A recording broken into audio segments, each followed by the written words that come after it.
বাউল TV Tangail, হৃদয় ধনবাড়ি, চেতনায় বাংলাদেশ।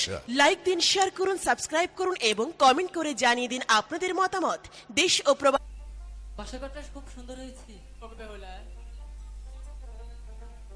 তুমি কিছু কি ভাবতেছো? না, আমি বললাম এই বাসার ঘরটা সুন্দর হয়েছে। তোমার কাছে এই বাসর ঘর অনেক সুন্দর হ্যাঁ, লাগছে? আমার অনেক ভালো লেগেছে। তাই? হ্যাঁ, আর কিছু ভালো লাগেনি? বলো। এই বাসর ঘরের মধ্যে তুমি আছো, আমি আছি। হ্যাঁ, এই বাসর ঘরের মধ্যে অনেক আর্টিস্ট করছে। আমাকে ভালো লাগে না? হ্যাঁ, তোকে তো ভালো লাগে। তাই? হ্যাঁ, আমি ভেবেছিলাম তোমার কাছে শুধু এই বাসর ঘরটাই ভালো লাগছে, আমাকে ভালো লাগেনি। ওকে বেহুলা, হ্যাঁ বলো। তুমি বলেছো আমাকে ভালো লাগছে। সেই সনমান্দার ঘাটেই একে অপরকে দেখেই আমরা বিয়ে করলাম। সেই যে তোমাদের বাড়ি থেকে আমি খানা খেয়ে এসেছিলাম, আমার বড্ড ক্ষুধা লেগেছে, আমার কিছু খেতে দেবে? ও বাবু, আমি এই বাসর ঘরে আমি কেমন করে খেতে দিব বাবু? কেন? আমাকে খাদ্য দেওয়ার মতো এই বাসর ঘরে কি অন্যতা নেই? হ্যাঁ বলো। আমাকে খাবার দেওয়ার মতো এই বাসর ঘরে কি অন্যথা নেই? হ্যাঁ,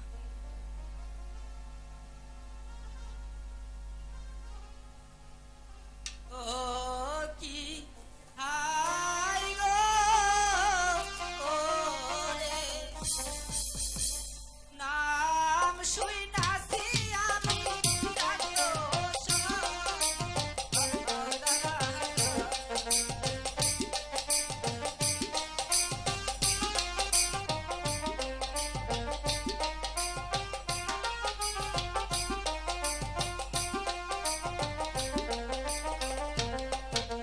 বাপের বাহারি এই ঘরে আইলা হায়া ইয়া ইয়া হায়া লো বেতে হে বাহায়া ইয়া হান্দা গরো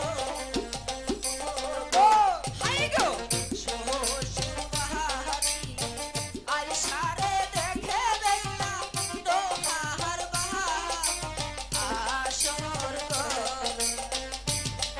ওগো বেহুলা, এই লোহার বাসর ঘর নির্মাণ করেছেন আমার আব্বাই কর্মকার সুদাতি, শুধু তোমার জন্য আর আমার জন্য। বাপের বাহারি এই ঘরে আইলা হায়া ইয়া ইয়া হায়া গোলা বয় ইহারা দাগো রে হাই গো শ্বশুর বাহারি আই সারে দেখে বেলা এক কষ্ট ও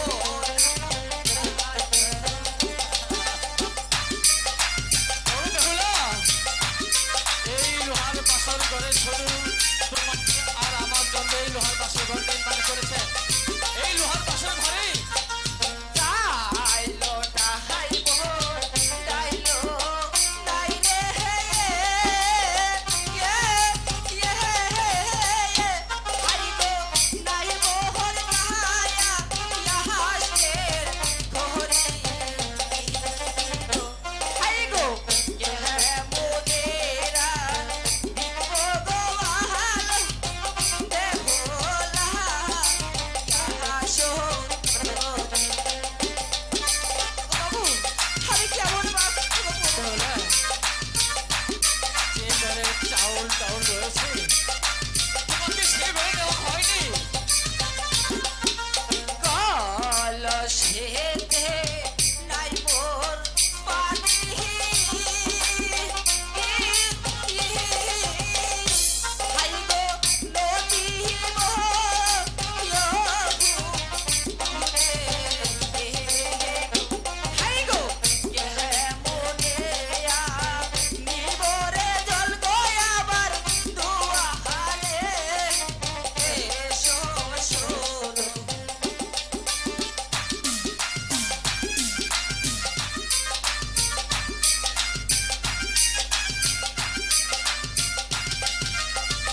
আমার ক্ষুধা নেই, তবে আমার একটা কথা রাখো। হ্যাঁ বলো। এবার আসো আমরা এই ফুল সজ্জায় ঘুমিয়ে নেই। ওগো বাবু, হ্যাঁ আজকে রাত না হ্যাঁ আমরা গল্প করে কাটিয়ে দিব বাবু। তাই হ্যাঁ গল্প করে কাটিয়ে দেবে। হ্যাঁ শোনো বেহুলা, হ্যাঁ বলো। আমি তোমাকে সেই সানবান্ধার ঘাট থেকে ফলো করে দেখে তোমাকে ভালোবেসে বিয়ে করে আমার এই লোহার বাসর ঘরে আনতে পেরেছি তোমাকে ভালোবাসি বলে। তাই একটি স্ত্রী একটি স্বামীকে কি দিতে পারে সেই সেই খাদ্যটা তুমি আমাকে ফুল পালন এসে দাও। ওগো বাবু, এই ফুল চোদ্দা না হয় আমরা অন্যান্য কাটিয়ে দিব বাবু। আজকে আমরা গল্প করে নেই। শুধু গল্পই করবে, তুমি আমার সঙ্গে এই ফুল পালঙ্কে আসবে না? না বাবু। তাহলে তুমি যদি ফুল পালঙ্কে না আসো, তাহলে এই সোনাই লক্ষিন্দর এই লোহার বাসর ঘর থেকে চলে যাবে। দাঁড়ান বাবু, আমি কিসের জন্য আপনার সাথে এক করে না চাচ্ছি না বাবু। হাই গো পূর্বে দেশ নাকি নারে মোহমতি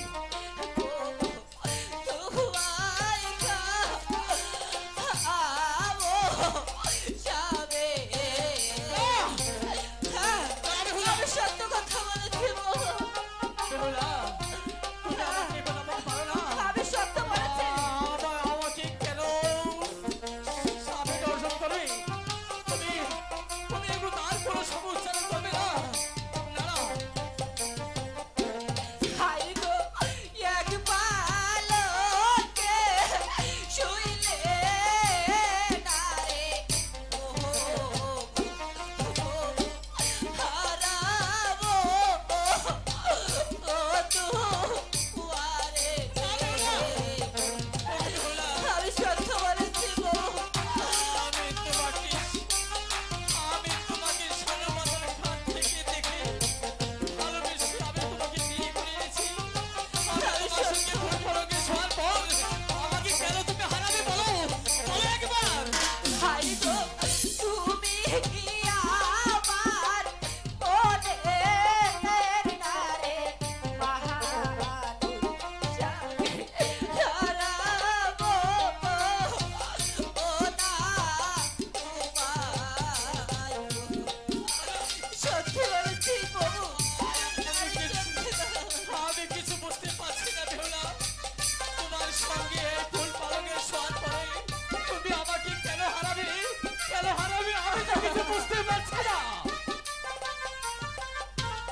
বাবু, আমি তোমার সাথে এই ফুল সজ্জায় থাকতে পারি, কিন্তু আমার একটি শর্ত আছে। শর্ত আছে? হ্যাঁ। তুমি আমার সঙ্গে, তুমি আমার স্ত্রী হয়ে আমার সঙ্গে ফুল পালঙ্গে শোবে, তারপরও স্বামীর কাছে আমার শর্ত। ওগো বাবু, বলো। আপনি যদি পাশা খুলে হেঁটে পারেন তাহলে তাহলে আপনার সাথে আমি এক পালঙ্কে শুভ। ওকে বেহুলা, হ্যাঁ। তুমি কয়টি চাল পাশা খেলবে? ওগো বাবু, বলো। আমি তিনটি। তিনটি চাল পাশা খেলবে? হ্যাঁ। তিন চালের মধ্যে যদি আমি একটি চাল জিততে পারি তাহলে তুমি আমার সঙ্গে ফুল পালঙ্গে শোবে। হ্যাঁ প্রভু। আর যদি তিনটি চালের মধ্যে একটি চাল না জিততে পারি তাহলে তোমার কথা মতো আমার থাকতে হবে। হ্যাঁ প্রভু। এই তো বেশ, আরো তোমার পাশার গুটি আমি প্রস্তুত, তোমার সঙ্গে আমি পাশা খেলবো।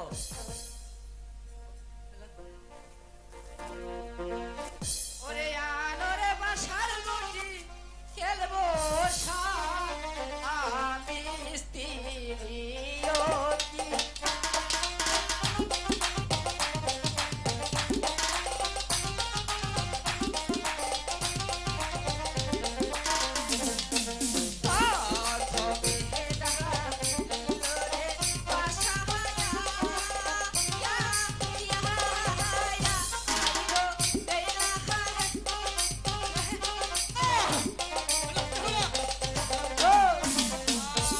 আমি তোমার সঙ্গে হাঁটতে পারি না, আমি হাঁটতে পারিনি, আমি হাঁটতে শিখিনি। তবে কেন আজকে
বেহুলা, হ্যাঁ বলুন।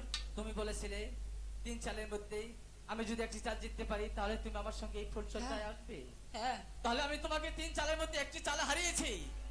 তবে এসো আমার এই ফুল পালঙ্গি। ঠিক আছে স্বামী।